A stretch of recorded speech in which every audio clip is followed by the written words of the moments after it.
FEMA calling on a Saturday. Man, they're gonna make this hard. I literally just had to offer to send FEMA pictures of the fire to prove that I was forced to evacuate. And they're like, oh, that doesn't prove anything. I'm like, FEMA doesn't even have maps of the mandatory evacuation zones? Like, what? I have no idea. That's one of the more bizarre calls I've had in my life. And things have been very, very bizarre lately. Very, very bizarre. Try getting help from FEMA. It's not gonna happen. Particularly, like, the crazy part is the way they're segregating out everybody, right, who is completely damaged, destroyed, versus everybody who had their power knocked out and was literally ordered to evacuate. It's two different classes of people. And like one class has much greater eligibility than the other. It's like, okay, great. Could have stayed there, all that toxic smoke. Good job. Good job, FEMA. We love FEMA, the Federal Emergency Management Agency. Good old FEMA. So after some paperwork, we'll see if FEMA will step up to the plate, but I'm not optimistic about that. And I mean, I had a question for them. I was like, okay, like, what would they have done right for the homeless people? And they're like, well, everybody's different.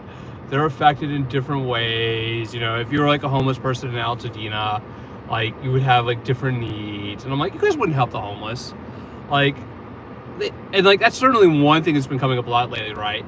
Is a lot of people are very happy, right, to do aid for the fire victims. But if you tell them, oh, you have to help homeless people, they won't do it. They won't do it. And they want to control the donations. I haven't read that article yet in the LA Public Press today, which is Los Angeles, which is like LA's alternate news publication. And if you haven't read the LA Public Press, it's pretty good usually. But I believe it. Like, the wealthy people in Los Angeles do not want to just help poor people. Helping poor people would be too much for them. So they have to control everything. They want micromanagement. They want to just, you know, do like clothing donations.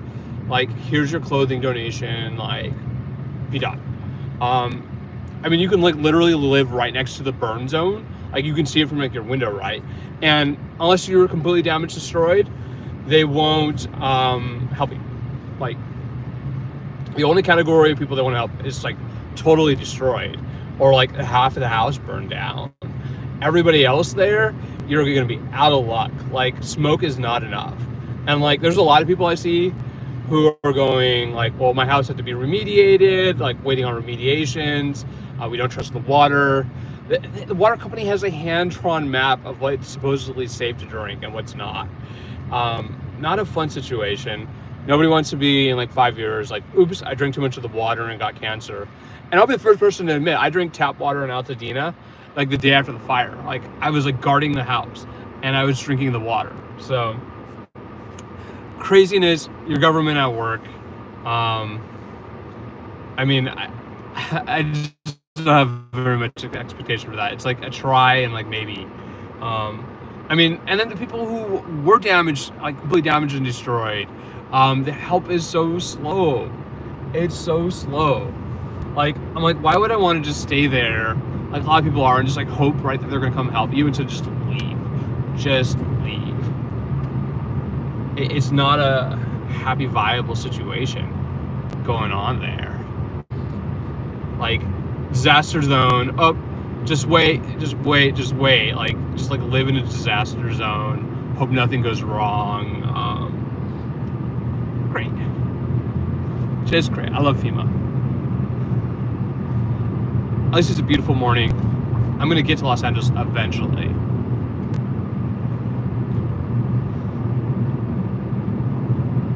Scenic drive. I was not expecting FEMA to call on a Saturday morning.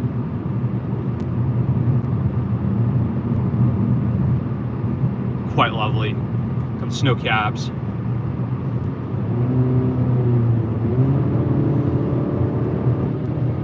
Hit it.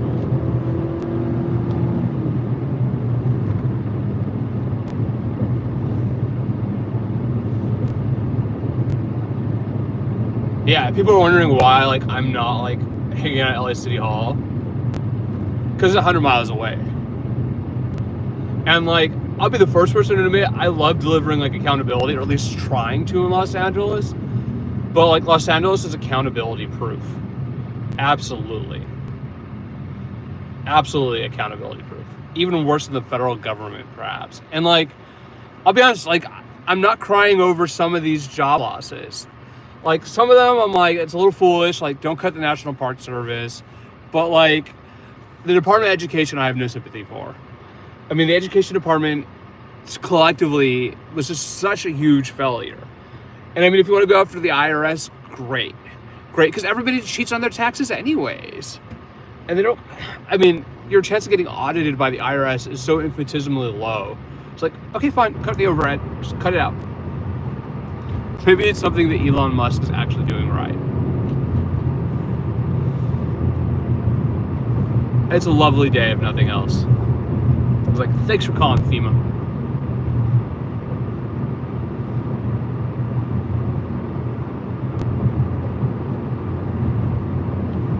It's enough to make you shake your head.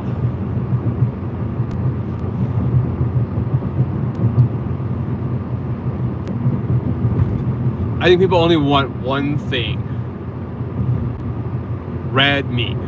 People want that juicy red meat. Things that are easily consumable. Clickbait sells, man. But like, if you're actually like living like life in like post-disaster, that's that. And like, I don't even like going back and like having to be like, oh, look at this burn zone. People weren't supporting journalism in the first place. We're like, oh, the journalists. Like, okay, have fun reading the LA Times, because that's not journalism either. I don't trust what's in the newspapers. I especially don't trust what's on local television news. Selective editing, highly selective editing.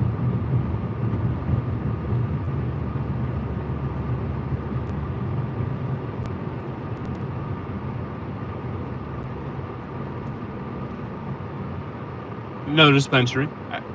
When everybody needs more dispensaries.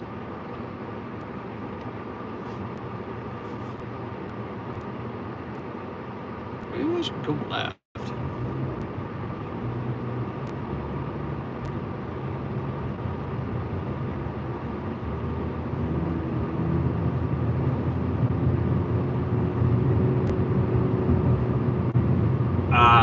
FEMA. Federal Emergency Management Agency. Thanks for calling me back, FEMA.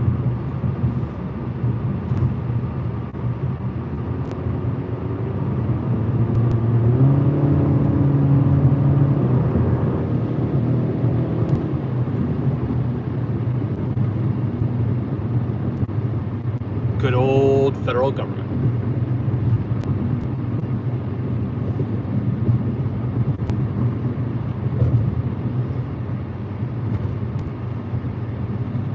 I mean, there weren't a ton of homeless people in Altadena, but I'm sure there were some. I mean, you would see a few people sometimes on like Avenue for sure. But generally it was pretty well to do. I couldn't believe that SoCal Edison tried to deflect responsibility onto the homeless, and that their proof that it was not the power company that started the Eaton fire, but rather a homeless person was a camp several hundred yards away from the point where they believed the ignition started. And so like the newspaper headline I saw was that the plaintiff's attorneys and the investigators were going to go out and investigate what started the Eaton fire themselves. I was like, great, I'm sure they know. It's a beautiful view today. I'm not going to let FEMA take away the beauty of this view. And one thing I've learned is that these windmills, right, these famous windmills that are out here, are actually like individually owned. It's not all one big windmill conglomerate. It's individually owned windmills.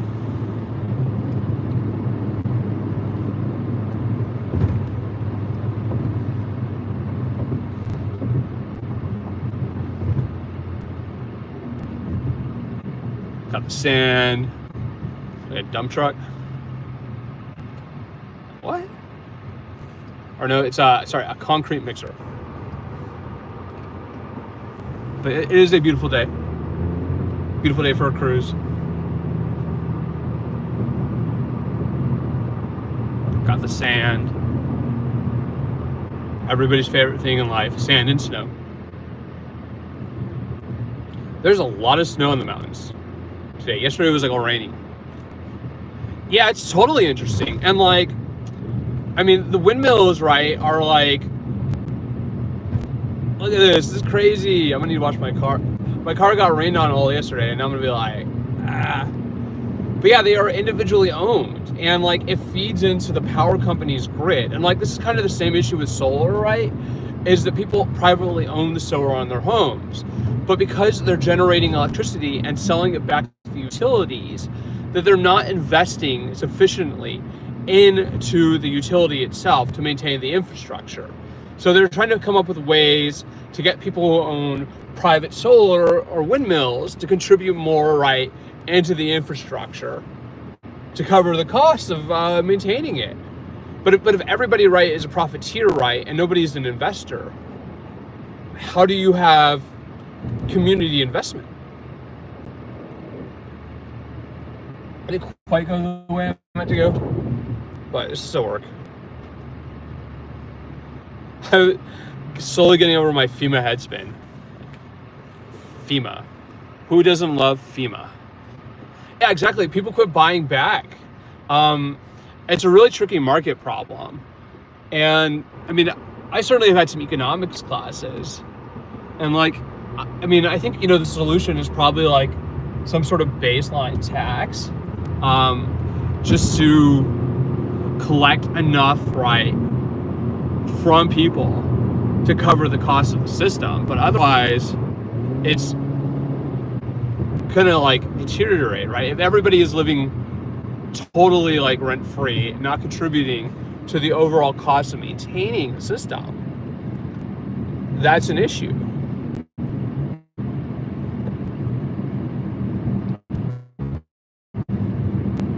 And I love economics.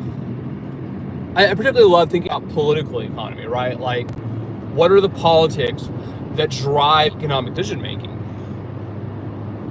We are free to drive again. I believe so. I think we're free. I could be wrong, but I think we're free. Free at last. Some people are gonna learn. Don't mess with the Zach man.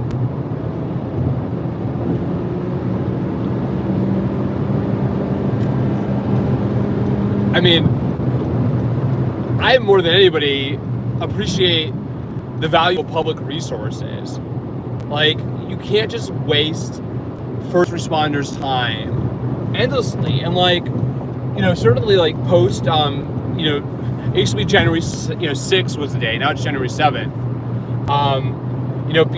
Before, half, a sizable portion of Los Angeles burned down, and Altadena, which is unincorporated LA County, if you didn't know that, people were like, oh, like, we have like, all the first responders are overpaid. But I mean, certainly the fire department, showed its value. I'll be honest, I have no sympathy for Chief Crowley. I thought she deserved to be fired. I thought the fire department's response to the Palisade fire was bumbling, water or no water.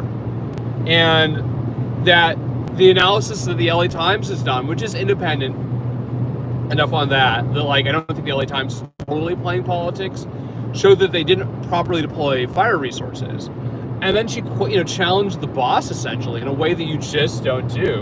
And that's going to get you fired, right? Like, the problem wasn't necessarily that the fire department was underfunded, but they didn't deploy their resources correctly. And like, there's a guessing game there to some extent, right? Like, where's the fire going to break out? But like, I knew, like, the morning that everything burned down, I was like, folks, are you ready for like 100-mile-an-hour, winds shooting down the San Gabriel Mountains? It's going to start a fire. The question was like, how quickly, they could perhaps have even controlled it if it was controllable. But just the scale of the loss is incredible. And I mean, heads are going to roll after something like that. Like, all these people crying for Fire Chief Crowley. I'm sorry, I don't share that view. And like, I had to evacuate like everybody else. Like, I mean, I didn't think that she deserved that job at that point. Let somebody else take over. Like, if you can show that you're not capable of command, why should you still be in command? Like, get out of the game.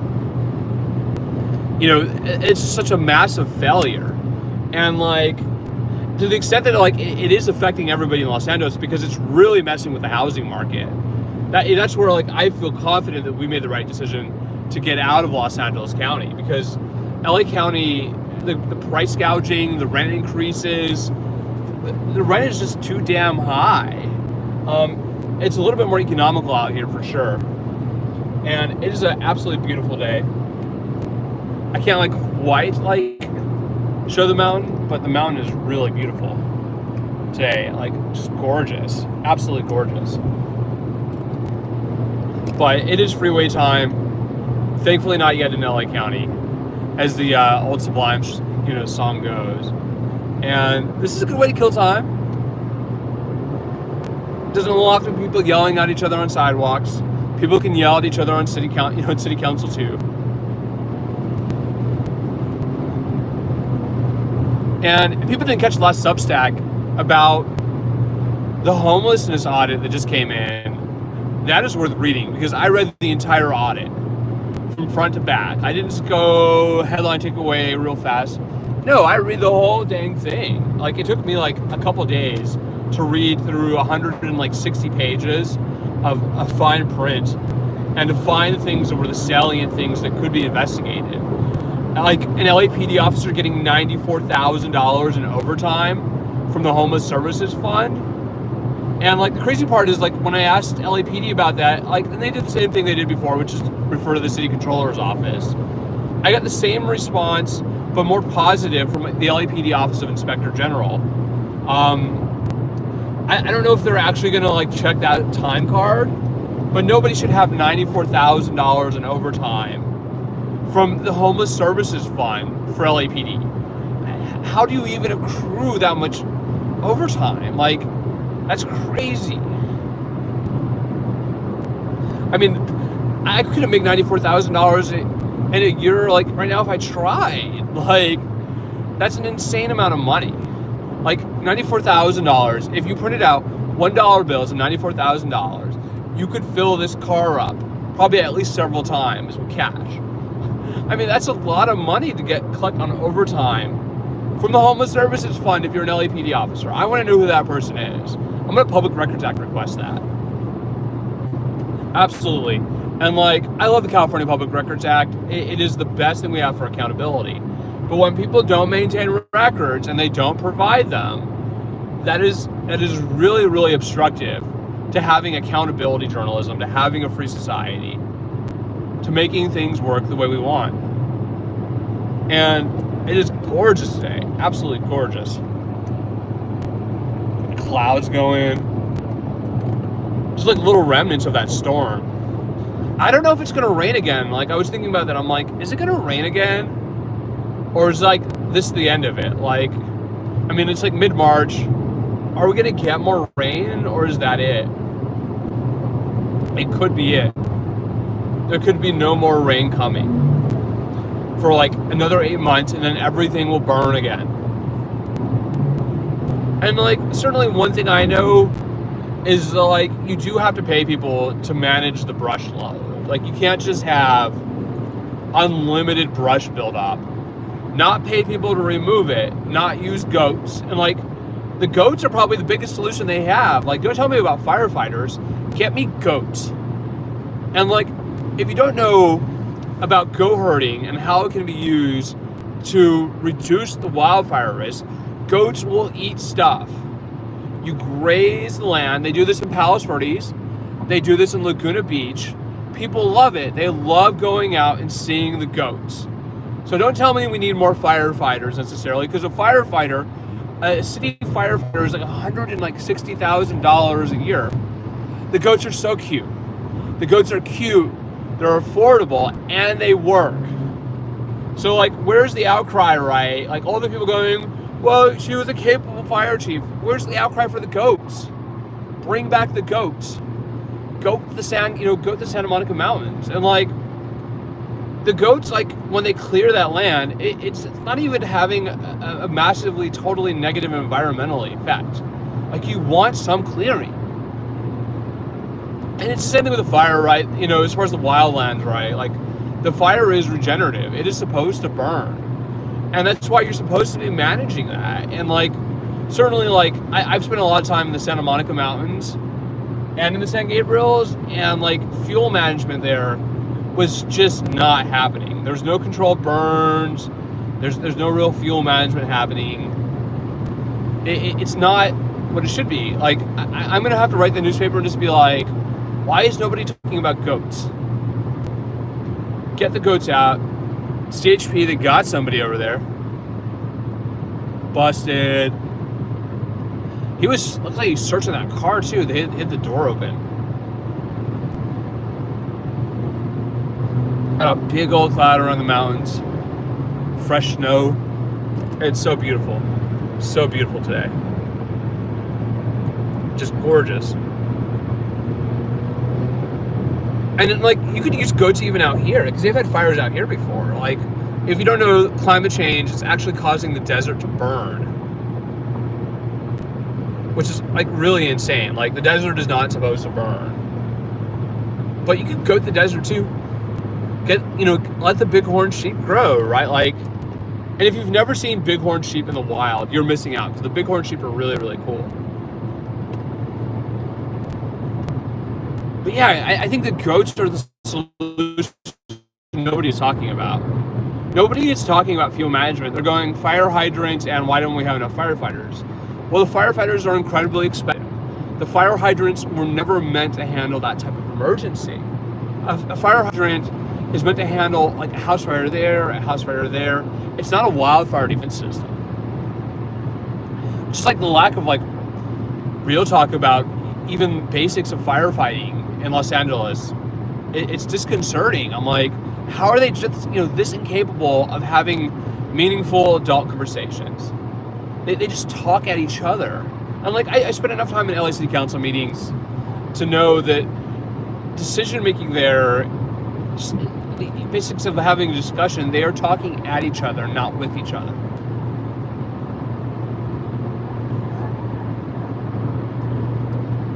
Gonna be another long day, but pro goats. I'm gonna have to write about the goats.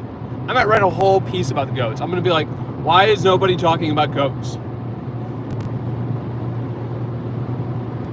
And one thing, if you don't know about the goat program, it's really interesting, right, is Americans actually don't know how to do goat herding.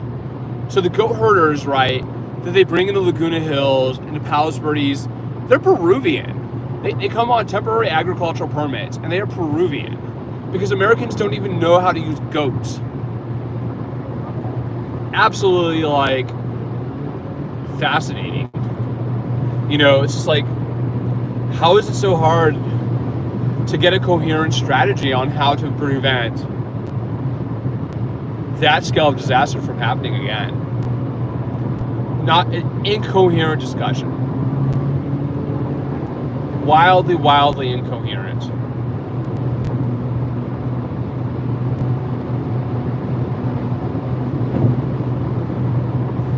And, like, I have a lot of education to do exactly that thing. To, like, have that type of discussion, to moderate it, to bring information and sources to the table. But, like, try getting any of these organizations to listen, or to, even want to talk to experts. The experts get literally just, like, snippeted down, even when the news, does talk to them. And I haven't seen a single full-length expert yet interview about the wildfires. Like, I've seen a few quotes in the LA Times, but I haven't seen anybody have a roundtable discussion about how we prevent something like the January 7th fires out here from happening again. Because it's going to happen. Like, last summer, they had a big scare. A lot of Mount Baldy burned down. A lot of Wrightwood burned down. El Carrizo in Riverside County. People don't even know where El Carrizo is. It's on the Ortega Highway. They lost, like, 70 buildings down there. and nobody inside the city batted an eye. It was such a climate change-driven storm, and they just went,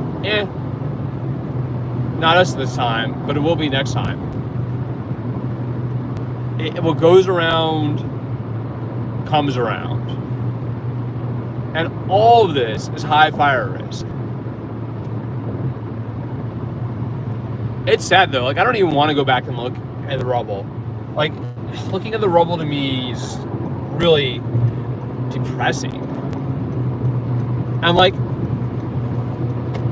I'm a little behind on like editing like all my hiking like footage and getting it into TikTok and then up to YouTube. And for a while I was like doing like straight YouTube, but I have a lot of archives. At some point here I might start like recutting some of the old footage I have, particularly of like Altadena and what the neighborhoods were kind of like before the fire swept through it, because it was really quite lovely. And like, I grew up there. I grew up like driving on those streets, and it's just gone. So I've always loved the outdoors, wide open spaces. Growing up, like, they didn't do enough to get us outdoors. Like, I went to Pasadena Unified School District from like K3 through 12, and like, we had like a little bit of environmental programming, but not like we should have. And like, it's really depressing to read, like I did in the newspaper this morning, that Pasadena Unified is slashing their workforce, right? And like, it's not even just the fires. Like, the school district itself has been going bankrupt, but they called in a 7-month pregnant teacher while she was teaching to give her a layoff notice. So really kind of like double disaster happening there. Buildings and homes and businesses get destroyed. It hurts the tax base even more. It drops enrollment, and like, you lose your school district. Really, really, really just kind of frustrating reading, to read that your like old school district is like not only going bankrupt, but now it's having disaster accelerated job losses. And like, a lot of the people who do teach in like Pasadena like do live in the area at least, so it's really gonna just keep compounding the kind of the local economic trouble. And like, certainly I'll be honest, like, I don't think it's a very strong economy, particularly in like Los Angeles. Like, the LA economy is getting shaky weak. A lot of the stuff that was really kind of business driver there before has really withered down. Whether you're talking about Hollywood production, defense industry, technology, LA is really turning into kind of a stalled economy. And like, what is booming right is like logistics, and like all the warehouses that are going in to transport goods through the ports of Los Angeles and San Pedro, through the Inland Empire, out into the desert, and then to your stores nationwide. It's really the only part of the economy that's doing well. Tourism is not doing well. I mean, maybe the World Cup, the Super Bowl, and the Olympics can help LA tourism, but living in Los Angeles, like, much less like staying in hotels, is getting obscenely expensive. And like, this is certainly like one of the big complaints about these coming mega events, is that there's like zero economic inclusion to that. It's events brought by the wealthy, for the wealthy, from elsewhere. I mean, I'll be curious to see if they even have a plan to give away Olympic tickets to school kids or anything like that. They certainly aren't talking about community benefit. There's no discussion with the Olympics planning about how they're going to benefit the community. And like, certainly like one thing that could happen during the Olympics is another major wildfire. Smoke, disaster, destruction. It's that time of year. You could also have another hurricane style storm coming through like we did 2 years ago.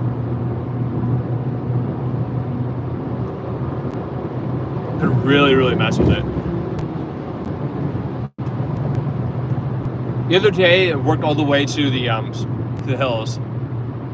Yeah, and I mean, to the extent that like no leader in Los Angeles is going to get out of hosting the Olympics, like the political benefit of hosting that is really huge. I mean, talking about a lot of sort of television business, hotel business, but to the extent that it's not going to trickle down, it's not trickling down. It's going to stay at the top. I just don't have a lot of confidence in that coming through for people. But a smaller city that would have benefited more. I mean, like Salt Lake City, I think was supposed to get the Winter Olympics, but I think Salt Lake City Winter Olympics is like 2030? No, maybe not 2030, maybe like 2034. I mean, they did Summer Olympics in Atlanta before. I mean, New York maybe could hold a Summer Olympics. Chicago. I mean, Chicago in the summer is like brutally humid from what I understand. I don't know where else you would send them. Infrastructure definitely matters.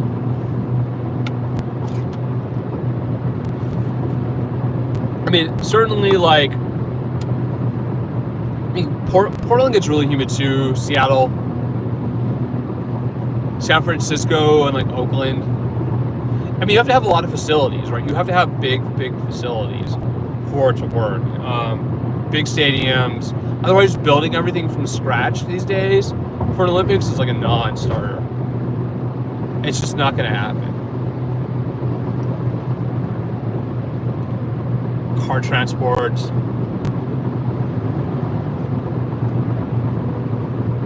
I'm so behind today already. Pretty much been like up since like 6 a.m. today.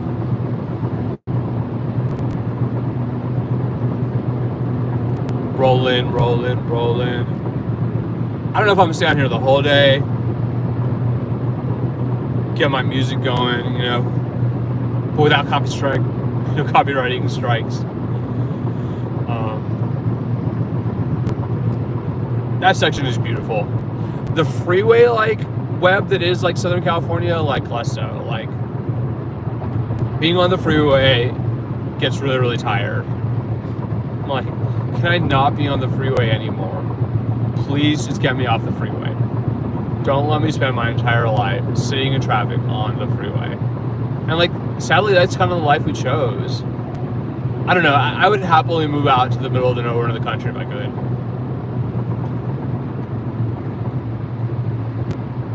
Person that's got the RV with the lawn chairs hanging from the back. Of somebody's RV lawn chair come flying off. Crazy. So I hope everybody's doing well. And it's cloudy here. No more sunshine. I love sunny places. Take me to the sunshine. I'm less enthusiastic about living in somewhere snowy. Like snow all the time. I would think I would get tired of it. Hot, I can deal with. I can deal with the heat.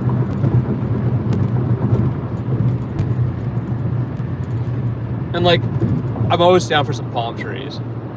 These ones though over here are kind of just those are the most depressing palm trees I've seen in a while. It goes from gorgeous to kind of depressing. The IE is just not that interesting. You got warehouses, you got trailers, you got trash along the side. It's the IE.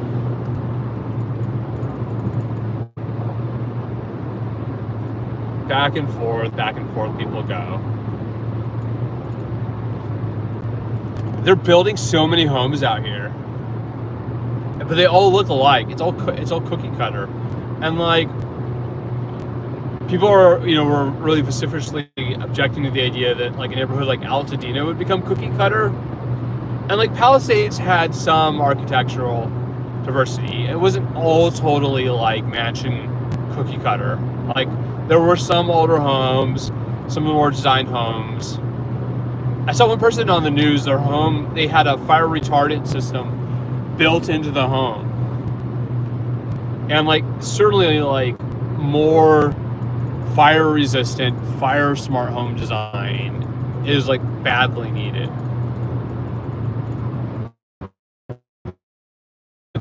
Right, that was like near the wildland, I would be seriously considering upgrading fire protecting, fire resistant, fire safe, fire suppressive even. And like that's one thing I definitely want to like report on more, is like in detail how exactly you fireproof your home more.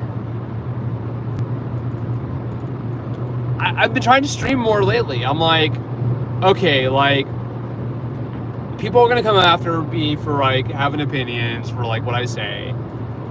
Let them come after. Like, I will have my freedom of speech. That foundational principle that we have, to be smart. And I don't know everything. People sometimes think I'm like a know-it-all, but I've spent hundreds of thousands of dollars on education. I am still a self-employed journalist. As far as like the publications, I talk to people at the publications constantly. I have probably at least 3 or 4 LA Times reporters I talk to with regularity. But like, if you don't know, the LA Times is really suffering. And the news industry at whole is really, really suffering. I think I saw they had layoffs the other day at Cal Matters, and I forget what Kennedy. I talked to the crime reporter out here the other day. We were talking about how all these trucks you see, right? All this vehicle traffic, it's a major trafficking corridor. People, drugs, guns, moving through these highway systems. Out of, away from kind of the epicenter, out into the rest of the country. And like, we'll see, like yesterday we lost sound coming through. I don't know if we're gonna lose sound again. Everything's getting like nice and green now. But yeah, I certainly talk to a million different reporters. But like getting actual like publications to want to publish like long form investigative journalism is another thing. But I think that like going like short form, yeah, it's getting patchy.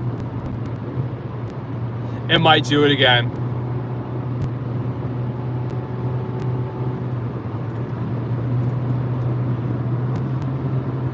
Like, if people don't understand, like most news, right, it's written in AP style.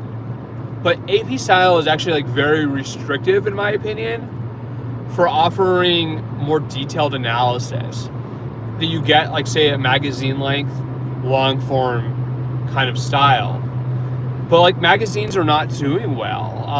So many of the magazines that people used to buy, off the rack, right, at Borders or even at the grocery store, are really going away.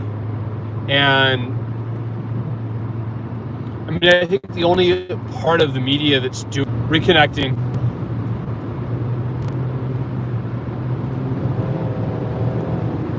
Did it come back? Testing 1, 2, 3.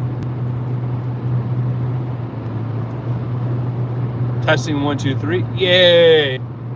I think maybe the storm took it out yesterday.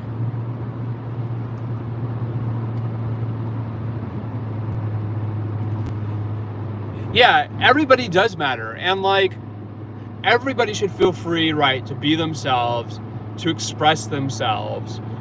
And I mean, I can't begin to describe how concerned I am that diversity, equity, and inclusion is literally being stomped out in a really troubling way. Because like no matter who you are, right? Like you have a right to belong. Like it doesn't matter, it shouldn't matter how you look, whether you're able or disabled. The color of your skin, your political beliefs, like everybody should belong. And like I have conversations with people who disagree with me, who are more conservative, and I'm always able to try to usually have a conversation with those people, like not just yelling and screaming, to talk with each other, right? Like, we're not good at talking with each other, and that is really, really problematic between red and blue areas. And like, this is a red area, LA is a blue area. People should be able to talk to each other and have dialogue. And when we take that away, when we divide ourselves by race, right? We don't recognize that racism happened. We don't recognize sexism. We don't talk about ableism. You know, we shame people for who they are. That is not cool. It is absolutely not cool. And like, what's even more frustrating is when the mechanisms, right, that are supposed to protect people, civil rights laws, you know, wage and labor laws, it's not enforced. And like, it creates an even greater sense of inequality, of lack of fairness. That's really kind of like frustrating to people.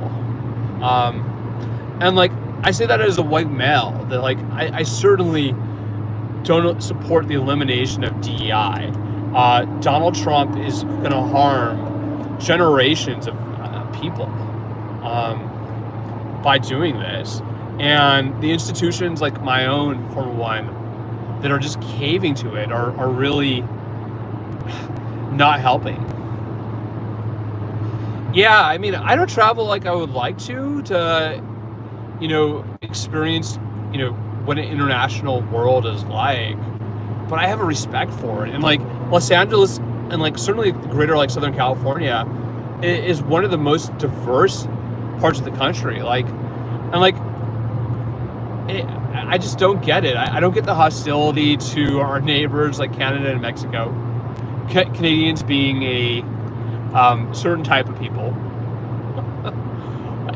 You know, Canadians are booted. And then of course, like, who doesn't love tacos? Who doesn't love, you know, like Latin culture, right? Like, I don't know. Like, I want to see Donald Trump eat a taco. I would love to see that man like try a tamale. He's just stirring up hatred in a way that's really, really, really harmful. An anti-government sentiment, totally anti-government sentiment.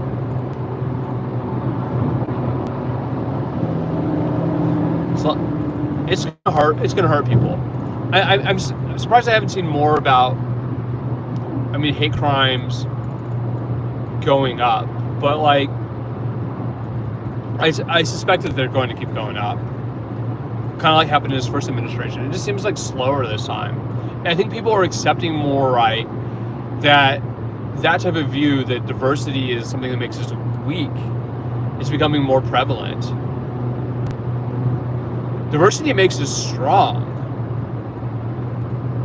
Like, appreciating people for who they are, where they come from, how they look, how they talk. That is basic humanity.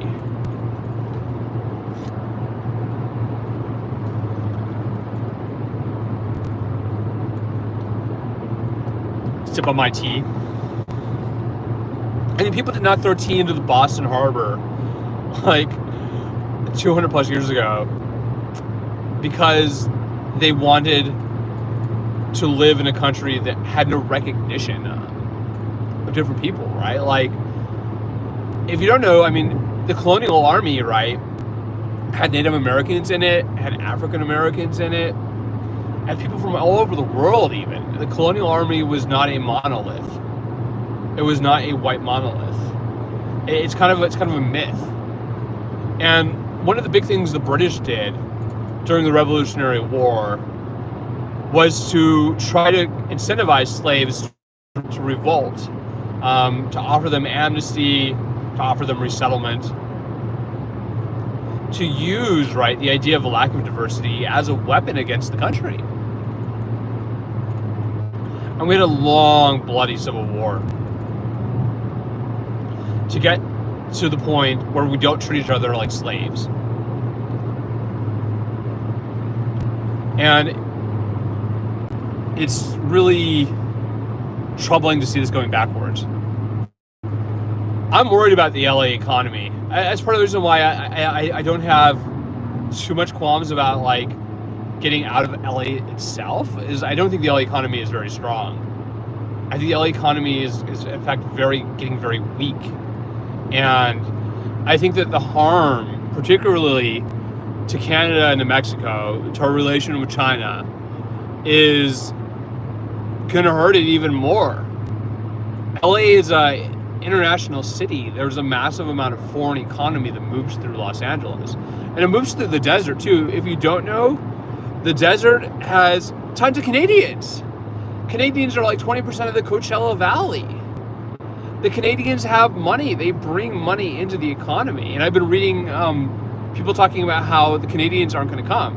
And I think you're going to see the same thing with China and potentially even with India too, as well as European nations where people, they look down on us. And I think that's going to have a really negative effect on the local economy.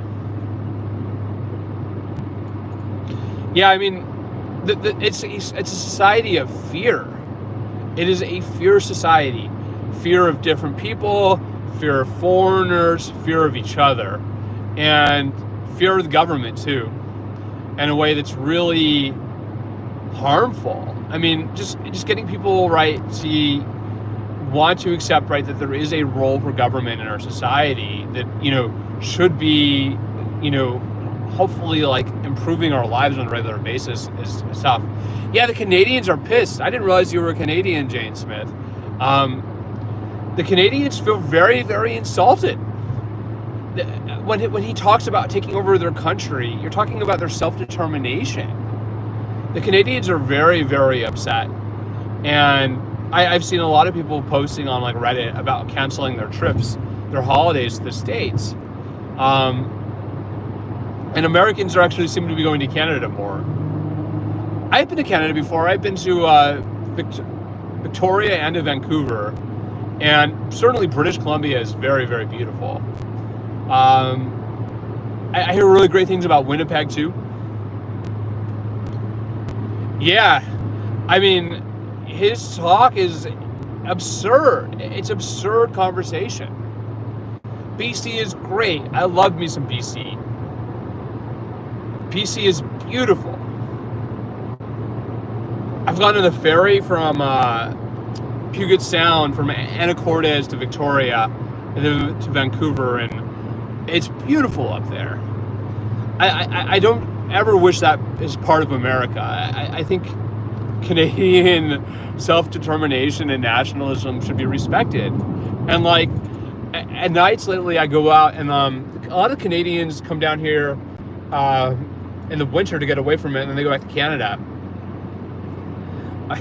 The Canadians are a riotous bunch. They're really friendly people too. People from Mexico are friendly. I just don't get the hatred for immigrants.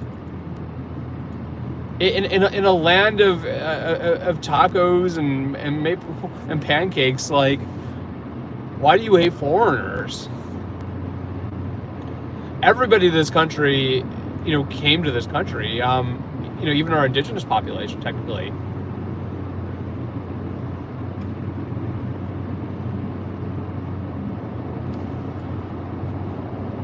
Vancouver is really gorgeous.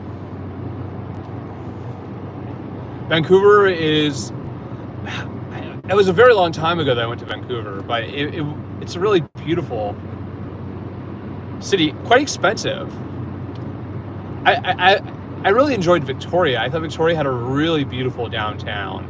Vancouver's got the mountains around it, but like Vancouver, I would go back to Vancouver Island in a heartbeat. I'm hitting the traffic now, so here's traffic. I mean, I was thinking the other day, I'm like, if things keep going sideways, like, where would I want to go? And like, certainly BC. Nice. Yeah, Vancouver Island, I've seen some really amazing like expedition videos. If you've never heard of Jesse St. Louis on YouTube, check out Jesse St. Louis, because Jesse St. Louis inspires me. Like, there's a YouTuber that's inspirational, and I would love to be more like Jesse St. Louis. That guy travels over the place. He did some really great waterfall videos in BC, canyoneering, enjoying the greatness that is our natural environment. And I love too how he cleans up everywhere he goes. Like, he inspires me to want to clean up places. But if you haven't check out Jesse St. Louis's channel. That guy is a great YouTuber.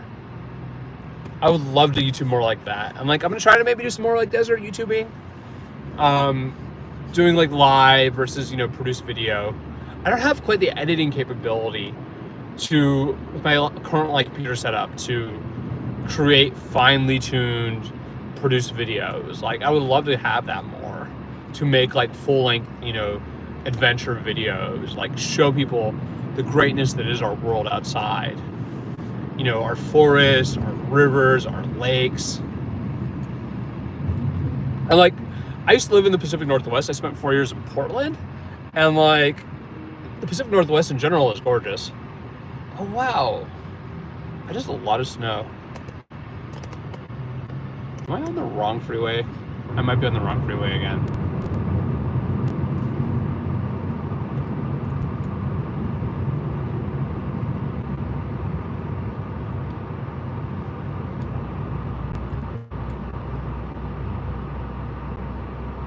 Route check the interchange. It's still really beautiful though.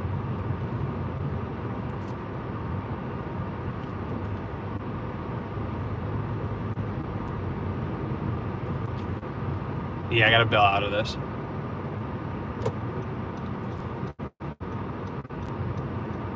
SoCal, line of traffic. I'm really trying to get out of traffic. Yeah, I hear Toronto is pretty nice too. What's that movie where they go to Toronto? It's an old movie. It's Jim Belushi, I think. No, maybe not Jim Belushi. There's a movie that I'm thinking of. I've forgotten so many movies that I've seen. Somebody's gonna let me over. Not this truck. Go.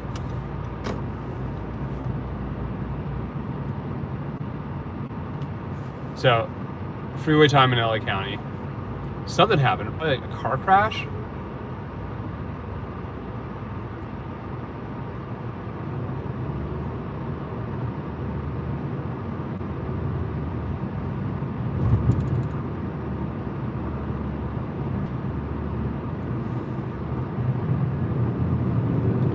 It is backed up.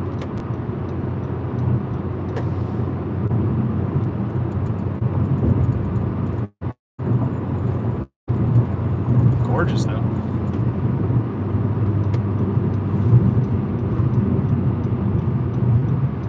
The mountains got so much snow from that storm.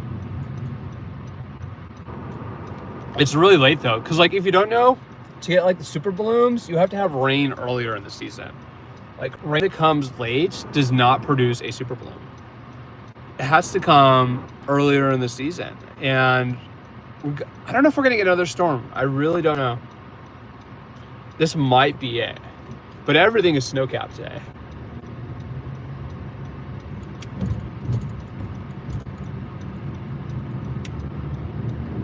Boom.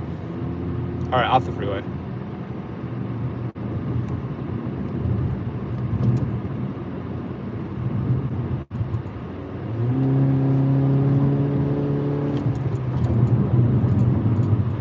People from Mexico are wonderful. I would move to Mexico too. And I've even scattered out kind of where I might want to go in Mexico. I don't speak Spanish, but I think I could learn. I don't think I would be incapable of learning some Spanish.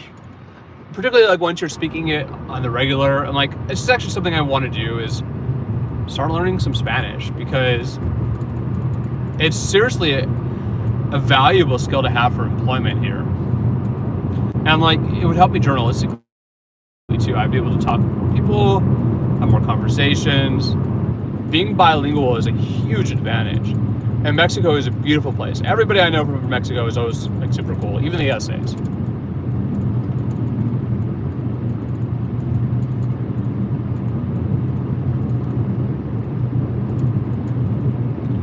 I don't know where that traffic came from.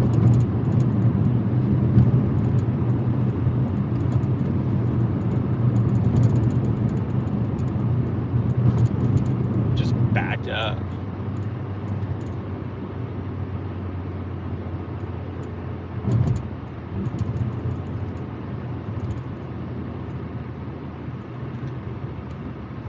Pine trees. I just forget that you can run Google Maps while you run YouTube.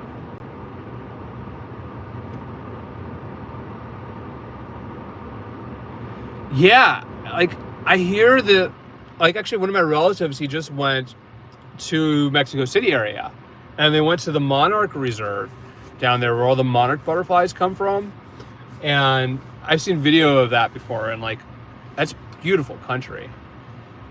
Long live the monarch butterfly. Long live Mexico. Love to all people.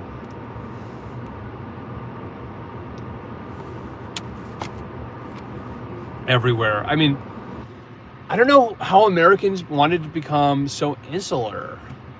Like, to where people just brainlessly hate the rest of the world. I think people are just mad at themselves half the time. When they go, oh, immigrants are the problem, other countries are the problem. During the Day of the Dead, the Dia de los Muertos. And like, Mexico's got a cool president. I'm down with some Claudia Sheinbaum. I saw Canada got a new premier.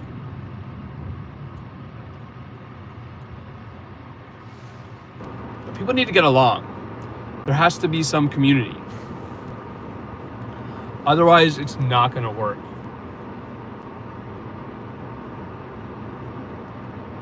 Man, that was a lot of random traffic.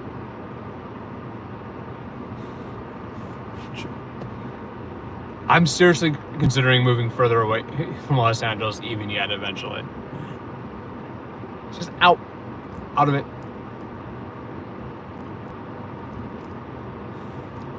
Premiers and prime minister? You're right, it is a prime minister. It's a prime minister of Canada. Or is it a premier? I think it's prime minister. Yeah, I said premier. He's it's a new prime minister. And what's the new prime minister's name? I saw it, I just don't remember. Nowhere's affordable with this inflation. Yeah, I mean, holy crap. I tried to go to McDonald's yesterday, and like what used to be a $1 item, right, is now $4. That's 300% inflation on the value menu at the McDonald's. Like, that's crazy.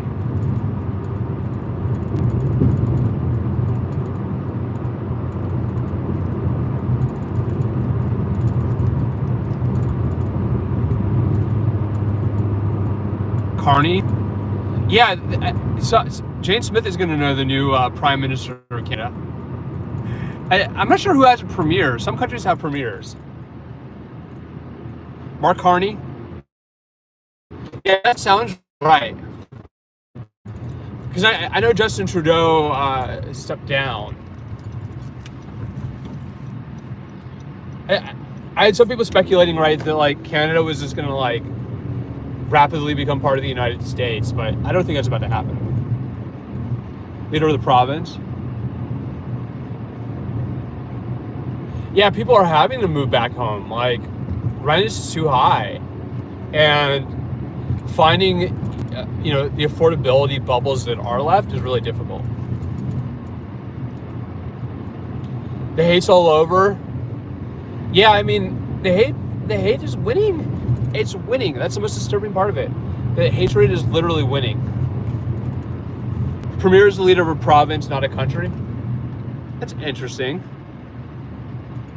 That makes sense. I knew I saw premier. I think Greenland, I saw that they were getting upset with the Danish. But I think maybe it's just be independent. What are they teaching us in high school? Not international government. I think Greenland has no business being part of the United States. let Greenland be free. If they don't want to be part of Denmark, don't be part of Denmark. But certainly, that's the most. It's really quite delusional. And like, we already have a military base in Greenland. I don't know what else is there other than he has this idea about acquiring resources in a way that's mafia-like. And like, he did the same thing to Ukraine. I mean, it's not really. I know people say Donald Trump is like a deal maker. He's trying to make deals, but it's not really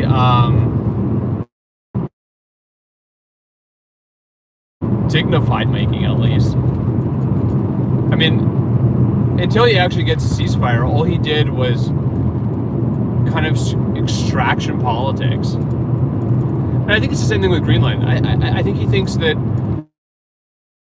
Greenland's ice is going to melt and that we're going to extract resources from Greenland.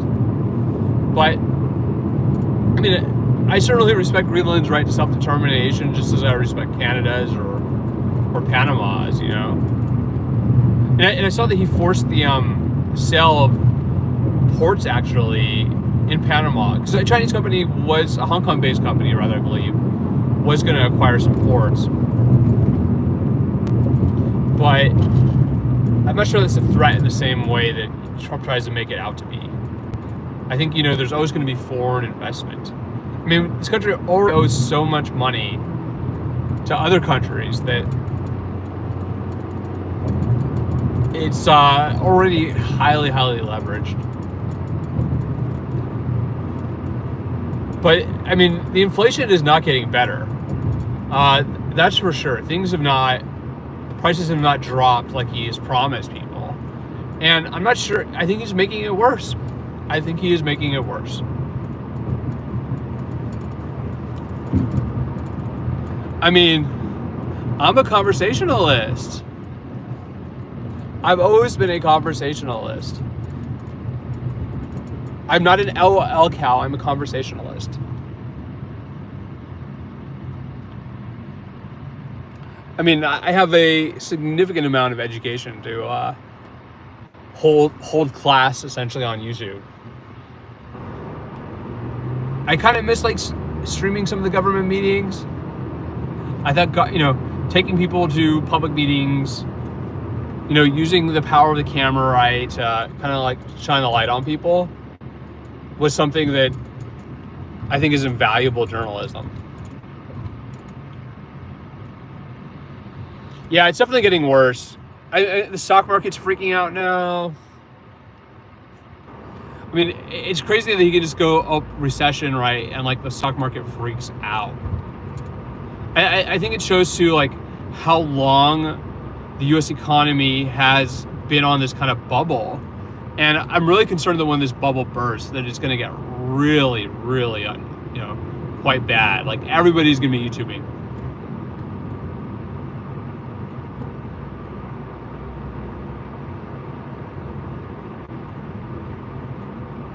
I think that, like, we have not seen a major recession in this country since 2008, 2009, and we are long overdue for a recession. Man, I am stuck in it. Traffic. Just endless seas of traffic. I'm gonna have to like just figure out a way to get out of traffic permanently. I think I'm back on track here, almost. I went off track last night too. I was like, oh no, lost in like freeway land. Like, can I get a sign?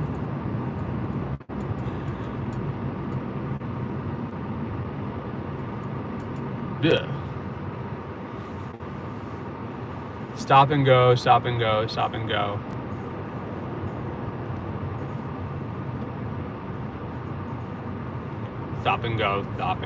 Endless amounts of stop and go.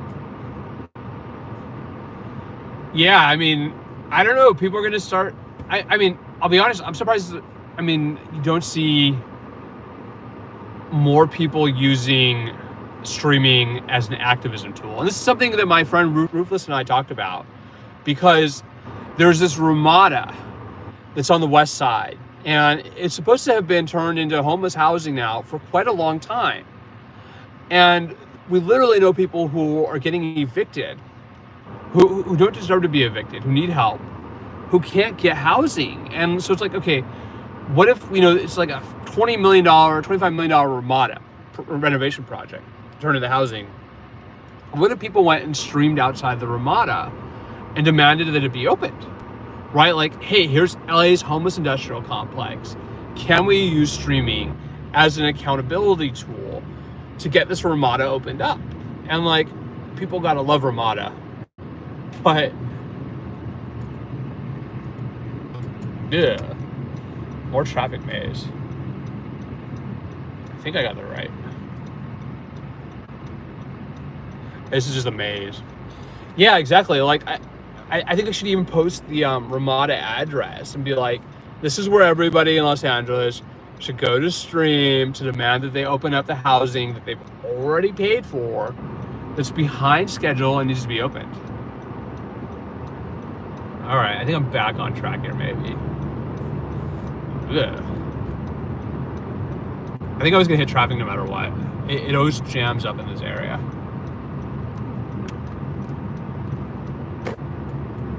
Kind of like cut my way through.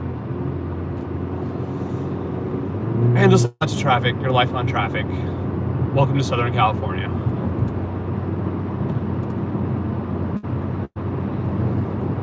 I think I'd be really down to with like Eastern San Diego County. Like, I like Eastern San Diego County, like Borrego Springs, Julian, cool little town, little mountain town, Ramona. Pretty affordable down there, but there's, again, the job factor is the issue, right? Like, why can't people move out into, more rural areas? Well, there's not jobs there. And like, the kind of remote economy that we have now isn't necessarily viable. Yeah, today it's a weekend. But yeah, I agree, like Eastern San Diego County is really a beautiful place. Like, even like Alpine is like a cool place. I loved Alpine when I visited it. I was like, this is great. We're almost into Mexico.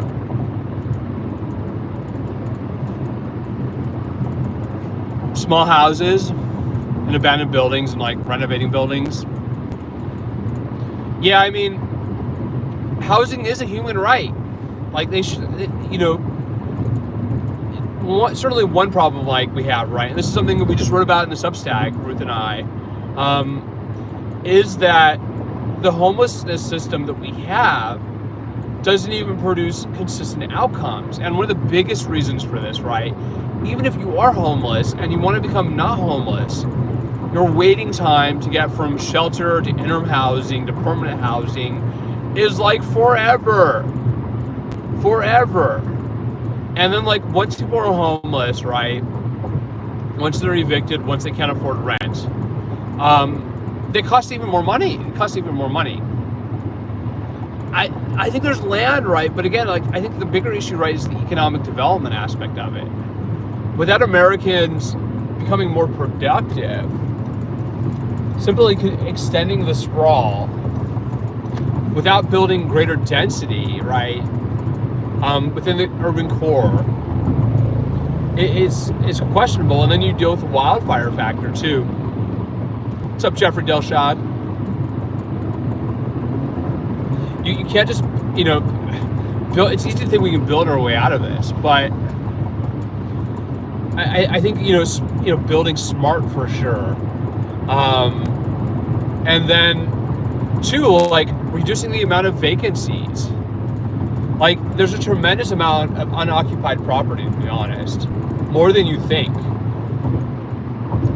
Getting people, and then like, if you ask me what the weakest part of it is, that I see, and as far as the safety net system, is that there's no jobs program. The work component is not there. It's one thing to house somebody, it's another thing to take care of them, it's another thing to give them purpose, right? To give them the ability to earn income so that they're not dependent, right, on government and society to take care of them. And like, I think that's really, really where we don't have any planning going on. Like, the employment development department is a total joke, even more so than the safety net. More density, UBI. I mean, there's a lot of money going into it. It's just not being spent efficiently at all. And the lack of efficiency is a lack of effectiveness too. So I think that's a huge, huge weakness to the system. Have their own businesses. And like, certainly I guess one thing, right, is like, you have a lot of people, right, who have, you know, some of them had really troubled pasts. They have mental illness, potentially. They have substance abuse issues. How do you get people to be productive? Even if it's not profit earning productive, right? How do you get them to have something productive, you know, as far as skills, right? That does enable them to become self-sufficient versus having an incredibly high safety net cost and having poor outcomes from that safety net. And ultimately, you know, really we're talking about, you know, an economy that works for everybody versus a select few. And like, it's kind of like when wages rise, right? Like, this is certainly like how you get from like the value menu of McDonald's being $1 to $4, right? Is they're going to blame wage increases. They're going to say, well, we're having to pay our workers more, right? So we have to increase the cost of a McChicken, right? Or McDouble, right? From $1 to $4. And that type of inflationary economy, that's kind of like what the conservative argument is against. That if you increase wages too fast, that you kill jobs and you kill business. You're not stimulating the economy by doing that, and that if you just hand out cash like we did before, like during COVID, right, that is creating a bubble. But like, where I think we're really, really screwing up is like the economy that we do have. So many sectors of it are not really, really innovating as the Cybertruck goes by. And certainly the extractive economy, right, is not going to go away. If you don't know, the Salton Sea, right, has a huge lithium reserve. And so what they want to do, right, is they want to build 7 plants down at the Salton Sea. And this is something I'm going to be investigating much more, is this development proposal to create lithium mining in the Salton Sea. And that's what's going to ultimately go right into, say, the Cybertruck you just saw, right? That's what the battery is made out of. That extractive economy has a meaningful, return value and isn't simply destroying an environment, otherwise compromising assets. Encouraging people to start businesses, yeah, and businesses to employ people, right? Like, I mean, at some level, right, like, we're gonna have to take care of people. It's easy to go, well, they're not working, right? But like, what job skills do they have, right? What job opportunities are there? I mean, certainly one of the biggest, ones that I see not happening, right, is, employing people to do basic kinds of work. And like, whether it's clearing brush, picking up trash, home care,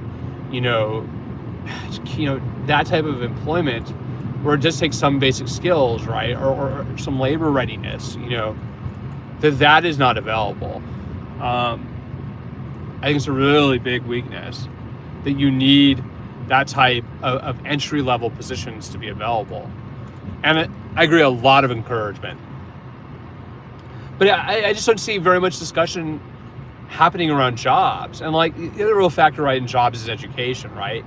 Americans are actually not the most educated workforce anymore.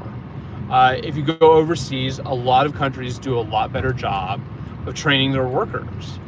Whether it's talking about China or India or the Philippines, they're preparing their workers, right, for this information economy, for a higher degree of technological employment, for, skills, whether we're talking about construction or electricity, or plumbing or HVAC. We don't prepare people for this. Socialism eventually, I mean, you're always going to have some social compact, right? Like, you're not going to get rid of a social compact. The idea that we're in this all together, that we have to take care of each other, that we can't just all be our own islands. We don't need journalists, right? Remember, folks, we don't need journalists. Stories will tell themselves. Discussions will, lead themselves from one place to the other, right? Like, you don't need a journalist. That's kind of where we're at. Quixotic, or having Don Quixote complex.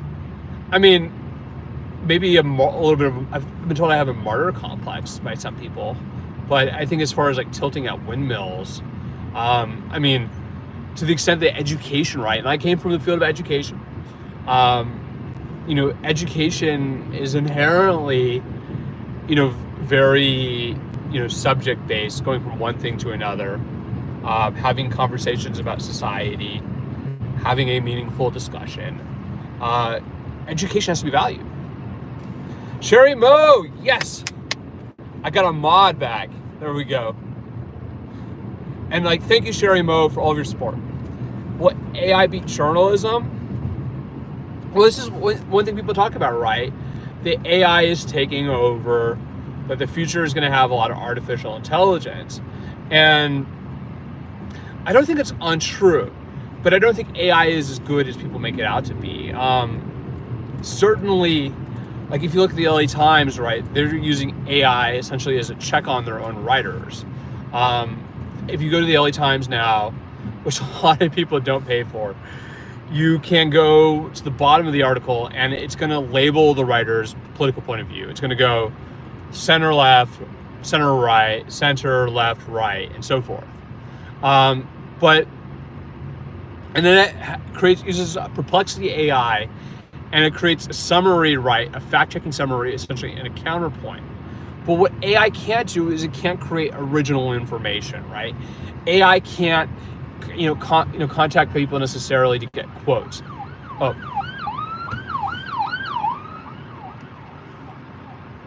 CHP. Where is he going? I don't know. I don't think it's me.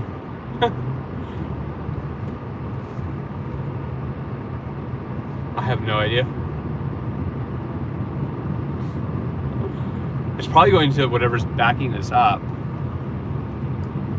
I don't know. But back to AI. So one of my good friends in the Los Angeles Times, Gustavo Arellano, wrote a column about the history of the Ku Klux Klan in Orange County. And his column documented the history of the Klan.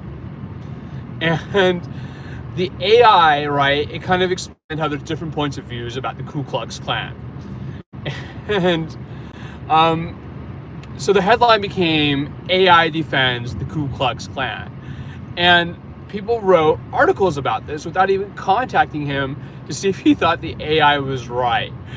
And his complaint was, right, essentially, not that the AI was put onto the articles, but that it labeled him so many different things. He was labeled everything but right. He's been labeled left, center right, but everything but right. And, it's kind of like, AI is nice, but you can't fit people neatly into ideological boxes. It's a fun toy, but it's not a permanent solution to journalism. It's not going to replace the writers. It's going to create very summarized writing. And certainly one thing that people have noted, right, is that we can tell when it's AI written. You can tell when it's the computer taking information, right, and aggregating it and processing it a little bit versus original information, right? Zach went out to the anti-Scientology protest. He interviewed people, he asked questions, he contacted, the police department for comment, and several city council members, right? AI can't do that. It's just not the same. Could it potentially generate requests for comment emails? Yes, but can it ask a follow-up comment? It's not as good. It's not that good yet. And I've started using AI a little bit, right? If you want to prepare for a job interview, AI is really, really good. It can give you kind of basic practice questions on the fly. But there's other, really just concerning impacts from AI. Yeah, exactly. I don't think it's replaceable. I think that the creativity of the writer, right, the personality of the writer, is really what people want. It's simply not able of generating authentic, meaningful response. It generates a response, but it can also go, I need more information. It's just not the same totally. And I love Gustavo. He was like, this was my prediction that AI would not be able to withstand a single one of Gustavo Arellano's columns. And it didn't. It made headlines for defending the Ku Klux Klan. And like, it's just not the intention.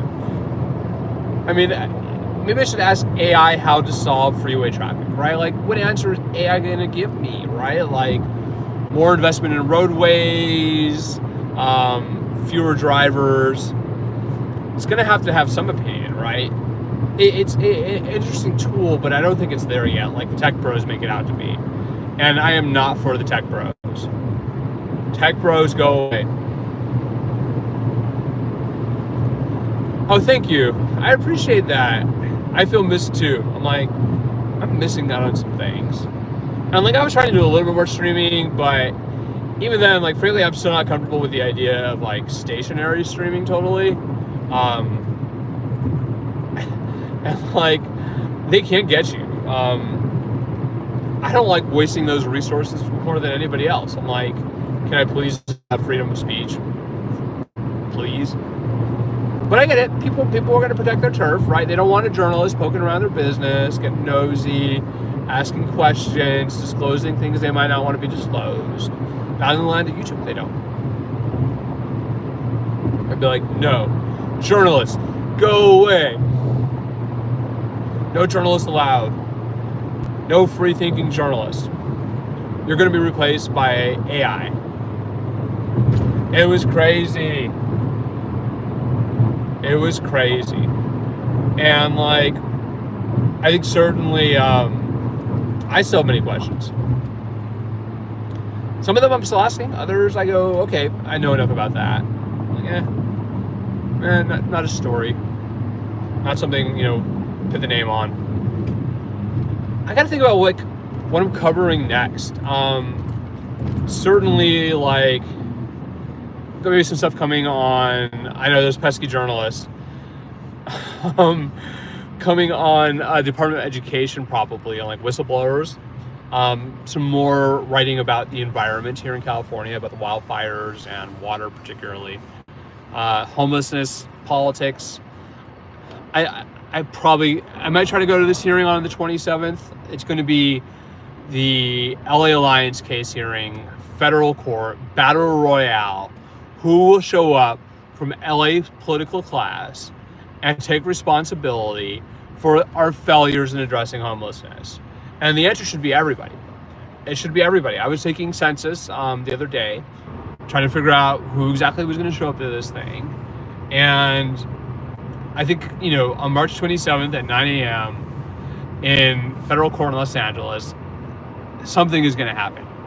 You can't have a year-long audit that revealed some pretty scathing things and not have at least a prescription for some corrective action. Personally, I'm really leaning towards the idea that if they can't account for the spending, they have to freeze the spending until they can account for it. And I get that it will probably harm some people, but I don't think the system is working anyways. And I think if you ask most people around house whether or not freezing the spending, as a leveraging tool to get reform is necessary, I think most of them would agree. I think most of the homeless population doesn't feel very well served at all. Same thing with police spending, right? Like, if you want to reform the LAPD, go after their wallet, And like, I'm just not sympathetic to this idea that handing the fire department an even more open checkbook in a city that is frankly likely to go bankrupt, to be honest. I think Los Angeles is approaching bankruptcy as a municipality, that they are so over leveraged, that revenues are diminishing so much that I wonder when the city of LA is going bankrupt. I think it could be a lot sooner than people expect. And like, cities have gone bankrupt before. So I mean, it it is helpful to like go to the things, not just get summaries, not just interrogate politicians via email. But at the same time, why would anybody want to live in the mess that is Los Angeles? I don't know. I think you have to be a little bit of a sadomasochist to want to stay in LA permanently. Oh my God, so much traffic. So much traffic. And like, just never going to go away. This is Saturday. Stuck. Yeah, I mean, certainly like the corporate word for that is restructuring. LA city government is financially overextended. That's why they have to cut things. But if you cut the police, people go, well, the police didn't come.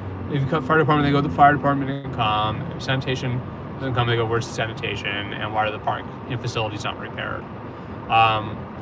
That is the kind of fiscal cliff Los Angeles is heading towards. And I mean, it's impressive to see. I mean, with California as a state had a budget deficit this year, that the state economy, which is, the largest, state economy in the country, is not, tanking out more. I think it's coming. I think a big recession is probably coming.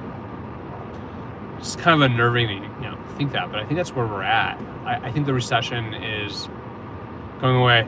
I'm heading back to the city. I have to pick up more stuff. I was doing this yesterday too, so I had have a bunch of car time.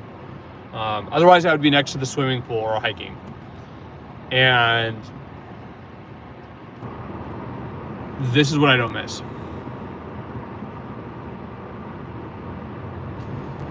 Yeah, I mean, the Scientology is still an extremely powerful interest. I mean, obviously, they appear to have some tentacles, not just into the city attorney's office, but in the district attorney's office, into the mayor's office, and into some of the city council members, at least. Law enforcement. Scientology is very, very powerful. I mean, it's not the only special interest in Los Angeles, but they are a powerful organization that is hell-bent to undermine people who are open critics of it. And I don't think they're just going to give up. Oh my God, this traffic could not be worse. I think I made better time yesterday.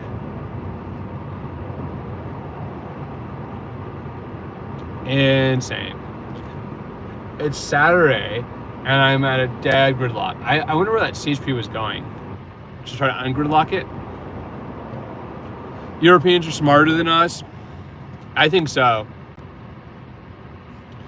I mean, I do agree they need to spend more money on their, on their military defense, and they could be aiding Ukraine even more than they are. I think, as far as like economy, I think the Europeans have better economic development strategies than we do. I think they're more invested in their populations. And I think what you see with America is that America is very alienated, where we are all separated from each other. And nowhere are we more separated than sitting on the freeway in traffic. Everybody in their bubbles, slowly burning away fossil fuels, burning lithium. And it is not the ideal. It is not the American dream. The American dream was not meant to be excruciatingly boring and painful. It was supposed to be prosperity, but the prosperity that we have is not shared remotely, right? The billionaires have a massive concentration of wealth, and the rest of us, especially the journalists, have nothing. Impoverished, poor journalists, and we have to let Miss Hester journalists. Remember that? Jesus Christ. I'm like sitting in place now. Operation Snow White. I mean, I certainly have read about Operation Snow White, and I mean, the extent to which the Scientologists are able to influence national government, I don't know. I mean, I don't think Trump has got any specific position on Scientology. As far as the rest of Congress, I mean, I think it's just not even on their radar. I think that they're much more interested in local government. And I do have some questions about the FBI for sure. I mean, the FBI in Los Angeles but as well as nationally. I mean, nationally, the FBI is not doing well. I mean, they had a bunch of layoffs too. They're having a political purge. I mean, I think everybody appreciates the FBI until, organized crime is rampant, and, it's counterterrorism doesn't work. I mean, destroying the FBI was probably not the best idea. And I've seen some people speculate, right? Like, essentially, I think with good cause, right, that all of these cuts that they're making are going to have some seriously compromising effects on the country. I mean, even the Bureau of Reclamation, and I don't think most people know what the Bureau of Reclamation does, but they're responsible for water governance, right? Like, this is a lot of political insanity. Some things he's gonna, push the right buttons. Other times he's gonna press the wrong button. Whoa. It's telling me to get off. I think I'm gonna miss this though.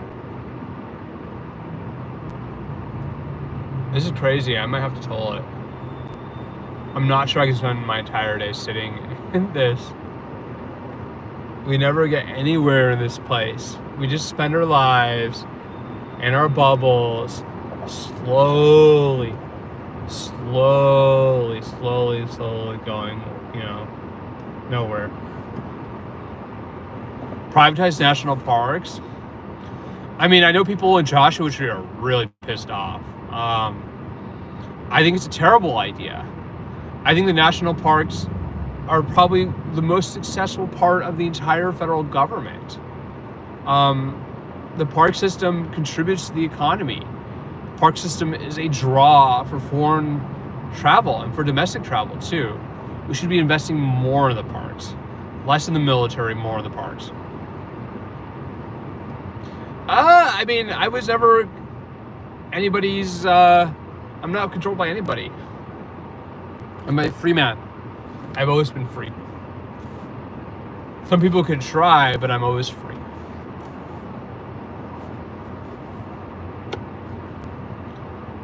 Crashes. Oh, okay, there's a crash. Man, alright. I don't know if I can get over. That explains it. I think I missed the entry. Yikes. You never get where you want to go. You just get stuck. We're like, why is he driving so fast? Because that's the only time you can ever go that fast. Otherwise, it is gridlock. Absolute gridlock. Time wasting, environment polluting gridlock. Like the in and out line. Yeah, I mean, if there was a train option on this, I would use the train. And like, I've ridden some really great trains. I've taken the train all the way from like LA to like Portland. And I've even done the channel down to San Diego, up to Santa Barbara. I like trains. I mean, I guess we could abolish the freeways and like turn all the freeways into trains. This is gnarly though.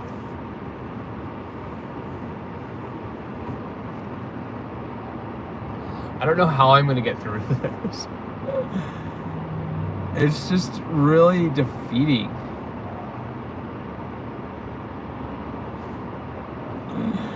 I think Concrete Mixer's trying to get over. Alright, I'm gonna go over one. I mean, like, one thing they've done right on traffic is they've added more toll lanes.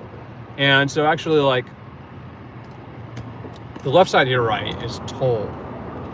The idea, right, being that you slowly increase pricing and you price people out of the freeways, except that hasn't actually worked.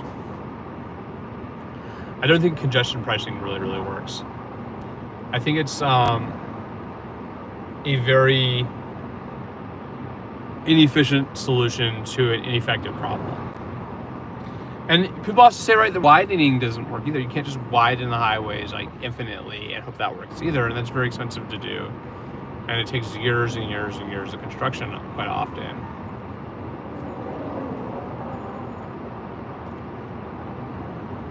I might have to bail out of this somehow. Like, it's kind of like once you're in it too, you are stuck.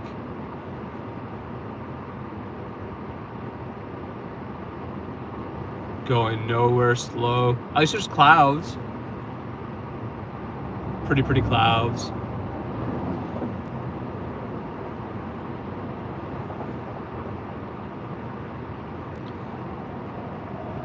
That toll probably would have been worth it. Yeah, and I mean, I think maybe finding out ways to, reconfigure to particularly truck traffic to be like, less impactful hours is probably like a big solution. But if you mess with transportation, you mess with the supply chain. And I think the last thing people want, right, is for there not to be any goods in the rest of the country. And like so much of the goods, right, they all come through our highways here. All that foreign produced, electronics, raw materials, finished goods. It is a highway dependent economy, trucking, right? Holy cow. I got caught in it. I think the accident must have happened before I got on the route. And my fuel efficiency has been going up. Now my fuel efficiency is probably going down. I like to think I have a fairly fuel efficient vehicle, if nothing else. Guys got the motorcycles going. It's ride day. Will I ever get out of traffic?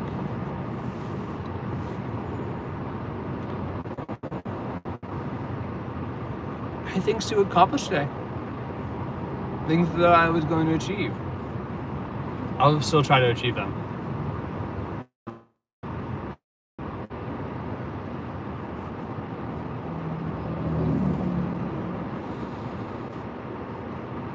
I think this is as gnarly as I've seen this.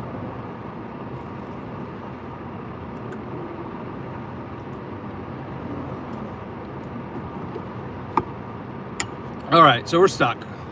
We're still stuck. Karaoke time. I don't want to be that guy though singing the karaoke.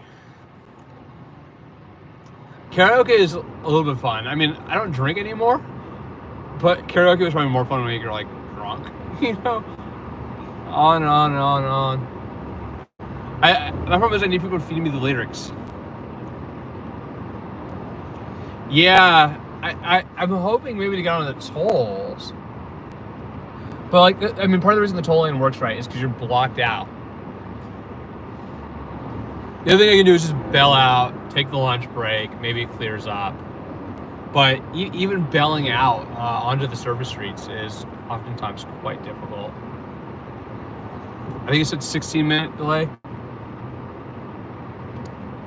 And I mean, certainly one discussion, right, is like, what if you have less accidents? Smarter vehicles, more AI, like what if everybody's car was a Waymo, right? If everybody had the Waymo and the Waymo doesn't crash, does it get better? The Desert Oracle?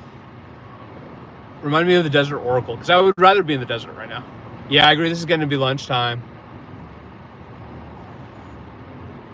I was hoping to make it almost to my destination and then launch. I'm going to be curious if there's like, a lot of times by the time you get to where the accident is, they've already removed the vehicles, which is what clears it up, rather than people squeezing by the vehicles and collided. I was hoping to get it into the toll.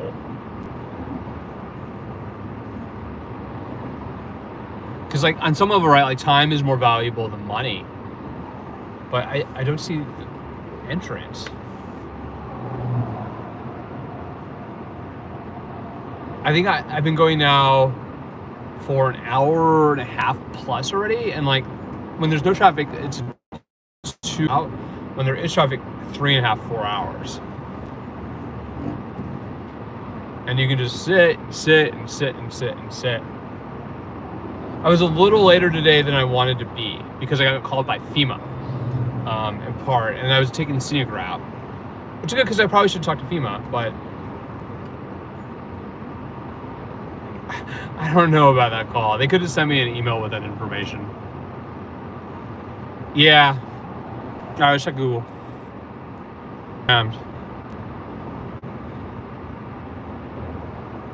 I can't run over the barriers to get into the toll. And frankly, bailing out is not that good of an option. Sometimes you just have to power through it.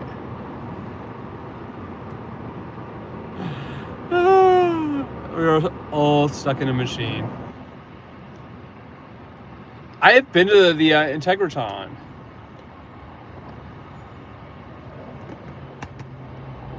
Oh, to the LA Taco event? The Integratron is super cool. I think now YouTube is glitching. See, so I think at some point here we're just gonna have to cut it because I'm not going anywhere. And now I can't go. It was the LA Taco and Taco Madness. And my buddy Lexus Olivier Ray was having an art show in Chinatown, I think next weekend, but I think the barrier here is this drive.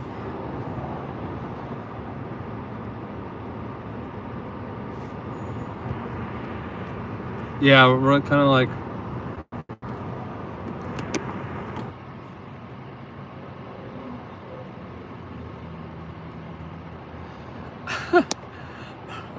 I can't reverse the can't flip anymore.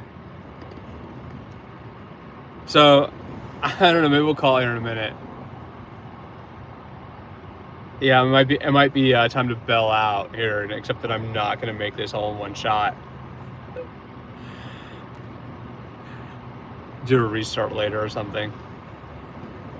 I'm not sure if maybe I can get over. I'm amazed that we haven't overheated yet, but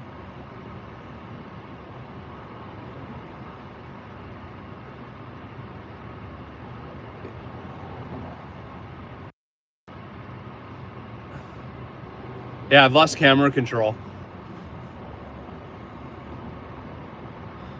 All right, well, I'm not gonna bore everybody forever with traffic, so I'm gonna figure out a way out of this one way or the other.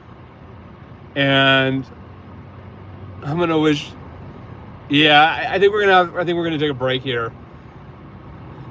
And everybody have a good rest of your Saturday. I'm gonna make out of this hellish landscape eventually. And hopefully this will save and people can catch the replay. Folks, have a good rest of your day, and shout out to Sherry Mo especially. Yeah, I'm gonna come back on. I will come back on hopefully on the return route here. I'm gonna make it out of this eventually, somehow, some way, even if I need a helicopter. Get where I'm trying to go. Thank you, Sherry Mo.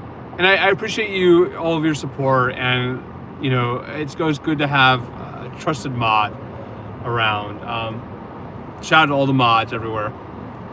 I'm gonna get a helicopter. That's the solution. Helicopters for everybody. All right, folks. Have a good Saturday.